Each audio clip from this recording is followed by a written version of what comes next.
નમસ્કાર દર્શક મિત્રો, હું જપન શાહ, કાનમ એક્સપ્રેસ ન્યૂઝમાં આપનું સ્વાગત છે। જોઈએ આજના મુખ્ય અને મહત્વના સમાચાર। આમોદનું મુખ્ય બજાર રખડતા પશુઓથી ઘેરાયું। બેફામ પશુઓના આડિંગાથી વેપારીઓ અને રાહદારીઓમાં ભયનો માહોલ। આમોદના મુખ્ય બજારમાં રખડતા પશુઓનો ત્રાસ યથાવત જોવા મળી રહ્યો છે। ધમધમતા બજાર વચ્ચે રસ્તા પર અડિંગો જમાવતા પશુઓના કારણે વેપારીઓ, રાહદારીઓ અને વાહન ચાલકોમાં ભયનો માહોલ જોવા મળી રહ્યો છે। આમોદનું આ મુખ્ય બજાર, જ્યાં દિવસ દરમિયાન મોટી સંખ્યામાં લોકો ખરીદી માટે ઉમટી પડે છે, પરંતુ હાલ બજારના રસ્તાઓ પર રખડતા પશુઓનો અડિંગો જોવા મળતા લોકોને મુશ્કેલીમાં વધારો થયો છે। રસ્તાની વચ્ચે અચાનક આવી ચડતા પશુઓને કારણે વાહન ચાલકોને પણ મુશ્કેલીનો સામનો કરવો પડે છે। ખાસ કરીને બાળકો, મહિલાઓ અને વૃદ્ધો માટે આ સ્થિતિ જોખમી બની શકે છે। સ્થાનિકોનો સવાલ છે કે કોઈ મોટી દુર્ઘટના સર્જાય તે પહેલા રખડતા પશુઓની સમસ્યાની કાયમી ઉકેલ લાવવામાં આવશે કે નહીં।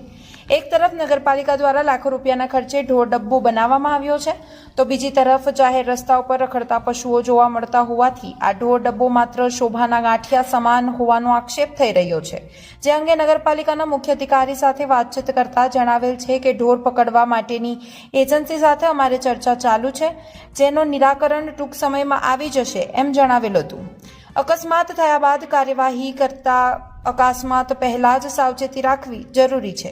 ત્યારે આમોદના મુખ્ય બજારને રખડતા પશુઓના ત્રાસથી મુક્ત કરી લોકોની સુરક્ષા સુનિશ્ચિત કરવા સ્થાનિકોએ તંત્ર સમક્ષ માંગ કરી છે। રિપોર્ટર મકસૂદ પટેલ, આમોદ। આમોદ નગરપાલિકા વિસ્તારમાં રખડતા ઢોરોનો ત્રાસ યથાવત જોવા મળી રહેલ છે।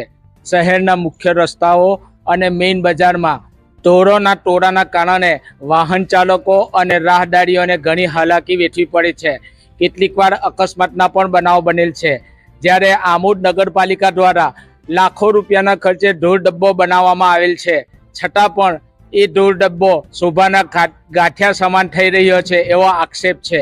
આ સમાચાર પ્રસિદ્ધિથી આમોદ નગરપાલિકા હવે શું પગલાં ભરે છે તે જોવાનું રહ્યું। મકસૂદ પટેલનો report, Kanam express news, Amod.